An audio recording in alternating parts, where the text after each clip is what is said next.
how to make a cracking squishy.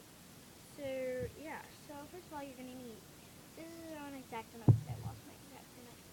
Back row. We'll need a sponge and obviously a crack hook. Sorry. And you'll also need tape.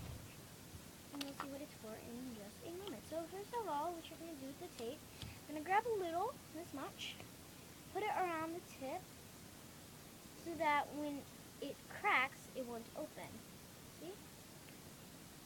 But you want to make sure that it's very secure. So I have one. It's duct tape. There it is. Okay, so what you're going to do is you're just going, you're going to poke a hole in it, but these scissors are glued together, which I hate. Okay, so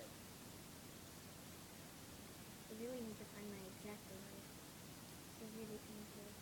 Okay, so I had to get a hole like that, and then you're just going to work it toward the bottom.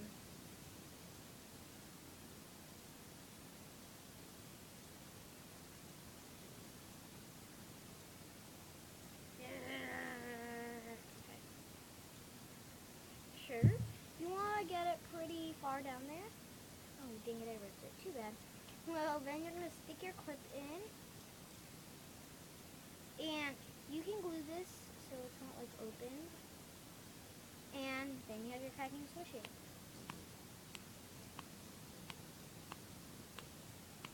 So, yeah, guys. This was just an easy and awesome tutorial. So, I hope you enjoyed this video. Comment, rate, and subscribe if you haven't already. And look, I can't even open these because they stuck with nail glue, and this nail glue is like